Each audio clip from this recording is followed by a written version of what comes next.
Jürgen, I suppose we should start with who have you got available to face Southampton? I don't know yet. Exactly. What I know is that Ryan is not available, besides all the others who are not available. It's a ligament injury.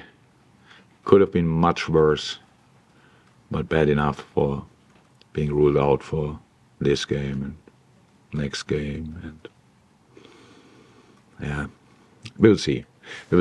So we need miracles in a few with a few players. So that's why I don't want to rule out for too long. But it's touch and go with a lot of players still, with the boys who are not available for the weekend, for the final. This, like Darwin, Mo, Dom, we have to see what they can do today. Wataru got a proper knock as well. There we have to see as well. So, yeah, I wouldn't say it's much improved since Sunday, but that's how it is. How difficult a selection then are you facing? Because I'd imagine that you may have to protect some of the other players as well, because Harvey was limping after the final. Maybe you need to manage Conor Bradley's workload. Do you even need to look at resting Kelleher as well? Yeah, in an ideal world, huh? You would think about these kind of things, but we obviously don't live in an ideal world. That means, I didn't make the lineup yet, so I've still 2.5 hours time until we train. No, until we have the meeting, and then we train after that. So 3 hours until. So we will see how that. However, when the players arrive, then they get checked. Yesterday was kind of a massive recovery day and an appreciation day for the winning the League Cup. So only the very young boys trained yesterday, had a proper session. All the others recovered. Today we have a lab session. We need to have a session, and it's the only one before the game. So when I get all the informations and when the players arrive here and I can look in their eyes and can see who might be ready, who's not ready, then I will make a lineup. In the end, it will be, I hope, and I'm pretty positive about that, will be a decent lineup. But let me say it like this. What an atmosphere can do, we realize now quite a few times, but it would be really helpful if he could create something special on Wednesday night as well. I know I ask her quite a lot, but it's a tricky time, but somehow anyway pretty positive, and we would like to keep doing that, but we need our people for that. There's no other chance. There's only one advantage we can have tomorrow night. It's Anfield, and that's what we need. Just a thought on celebrating with your people again, though, because there's talk of a parade at the end of the season. So just aside from this game, what are your thoughts on the possibility of celebrating already one piece of silverware at the end of the season with a parade, and it would also be a farewell to yourself as well? Yeah, that's the one part which is not so cool. That it could be seen as that, I don't think that makes sense. But besides that, trophy parades, I'm the biggest supporter of trophy parades, to be honest. I love that. But it's not, I don't decide that. People might be surprised, but I don't decide that. And these kind of things probably have to be prepared from different point of views, but it's not my business. I'm not in that, no. But if there's a parade, I will be on the van, on the bus, no doubt about that. Yeah. Thank you. Ian? Hi, Ian. After the euphoria of winning a cup final at Wembley, you've only got 3 days now until the next game. Is it difficult? Is there a job to do to bring everyone kind of back down again? No, the back down is no problem. That's really no problem. It's just you want to take it. You want to take the positive feeling. You want to take the vibe. You want to take all of that. No, that's not a problem. The problem is the lack of recovery time. That's a problem. Besides that, there are no problems. No. The boys love playing football. Obviously, we all could see the boys love digging in incredibly deep to grind the result out somehow. Everybody saw that as well, and so strange one. We all know how the world is, and everybody says it's Liverpool against Southampton, and Liverpool is a massive favorite. I think whatever people say it anyway, not too important, but that's not the case. We need to find a team who is competitive, and then we will fight for it. And obviously, we all got a really good taste of how Wembley feels on a day like this. We had all different experiences there. We lost there, we won there. So it's a nice stadium anyway, but when you win it, it's a completely different place. And so it's not that we don't want to go there again. So it's not about us. If we can decide it, we go. But for that, we have to win tomorrow and a lot of other games. But now for tomorrow, we just have to find out who we can line up, and then we go. I said before, and that's really the truth. As long as we have 11 players, and we will have 11, we will go for it. And everybody wants to follow or even push us in that direction. Yes, absolutely welcome. And it'll be the third time you've played a championship side in the Cups this season. You've played Norwich and Leicester so far, and like Southampton, 3 teams are looking to be Premier League teams again. What have you made of the quality of the opposition when you played? I love the championship. I watched it so often. I watched last week. Leeds Leicester. Huh? Yeah, I think there was a Bundesliga game on as well. I tried to watch that, but then I went to Leicester. It was wow. The championship improved over the line. I don't know exactly how it was 9 years ago, to be 100% honest. I'm not sure I watched it from the beginning. But the football is played there. The intensity in the championship is absolutely insane. Absolutely insane. So West Brom playing recently, a real football playing idea. Leicester obviously, Southampton obviously, a real football playing idea. I don't think I saw Ipswich, but they obviously do well as well. So that's the league is incredible. It's incredibly difficult. So we have a lot of games in the Premier League, but the Championship obviously has even a few more. And quite impressive what's happening there. I think really good coaches with really good players. Anyway, really good clubs. And yeah, no, of course, we played them, and we played all 3 home games. Huh? Yeah. That helps. I don't want to see the games when we would have played at Leicester or at Norwich. That it was, how I said, we had a little advantage of, or the big advantage of Anfield. So that was helpful in these days, in these games, and that we need that tomorrow as well. Cannot respect it more. What's done there, especially at Southampton as well. But they are now not in the best result moment, and have an important game on Saturday again. I don't know exactly how he's weighing it up. The colleague, I don't know him, just like the way his team plays football. And so we will see. But before a game, we always have a chance, so we never have more. So that's what we would try to take. Well, after Sunday, there was a lot of praise for young players, and rightly so for the roles they played. I'm just wondering that if the challenge for them now, they've done it over that short period of time that you pull them on, and they've also done it in a stronger team. They've been brought into a stronger team. Is the challenge for them now maybe for tomorrow night to be able to do it for a longer period in a team which is maybe not as strong and show their talents that way? First and foremost, they don't have to show anything. Because it's just, I know what you mean, but it's easily misunderstood. The story of Sunday was one of the best football stories I ever heard of.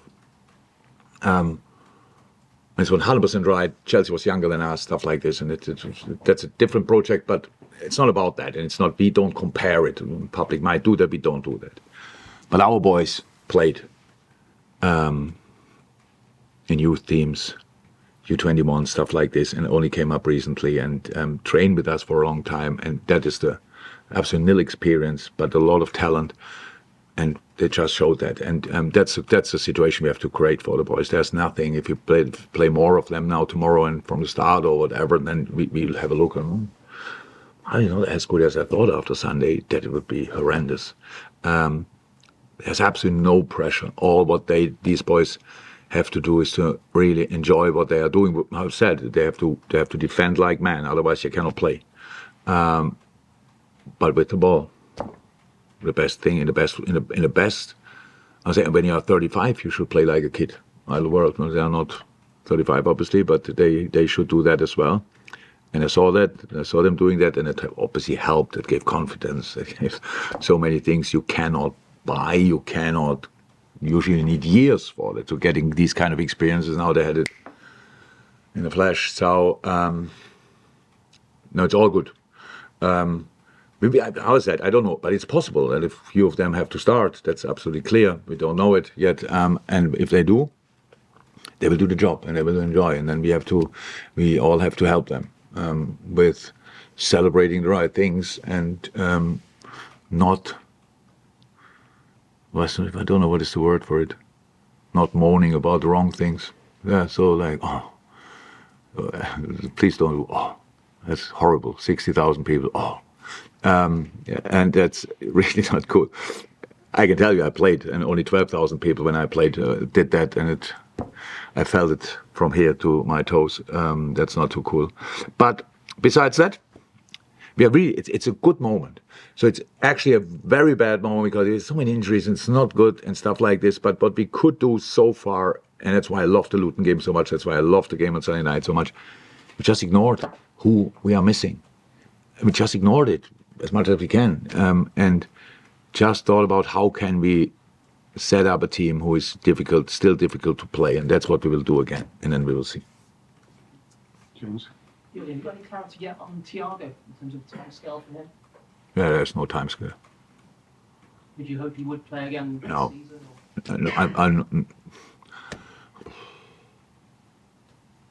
I don't know, to be honest.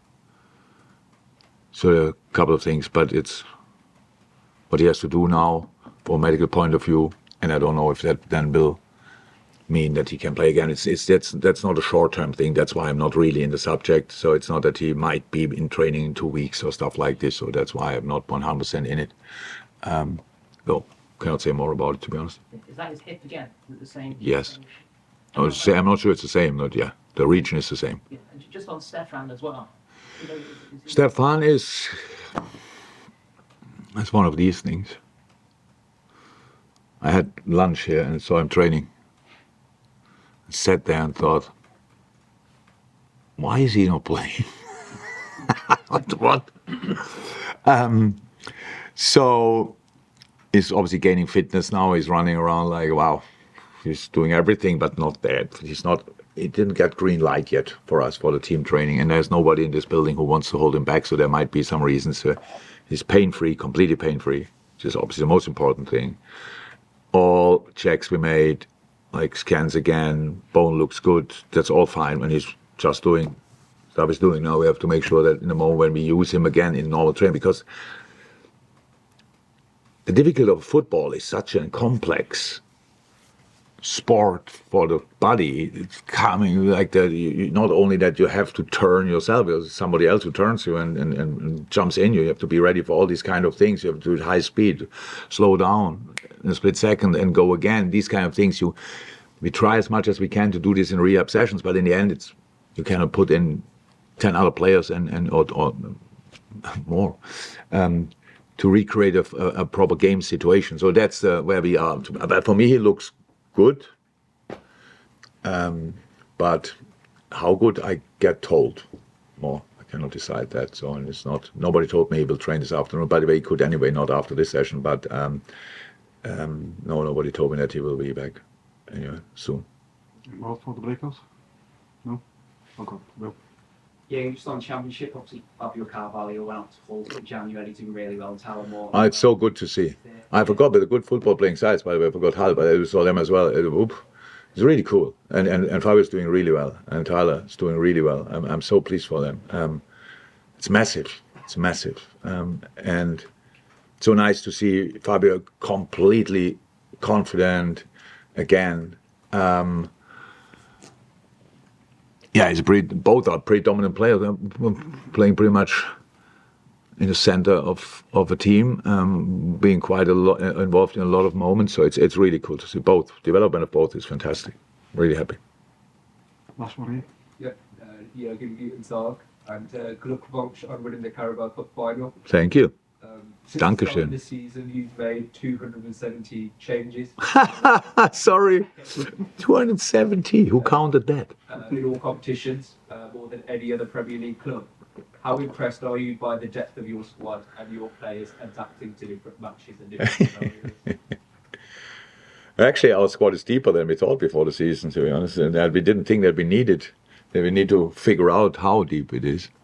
Yeah, but the situation is like it is. And again, I said it plenty of times, and rightly so, without the kids, we wouldn't be here where we are now.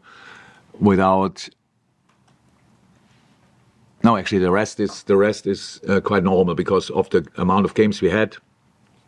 In different competitions we played, everybody had game time. That's when probably some people only look properly at it when we play Premier League.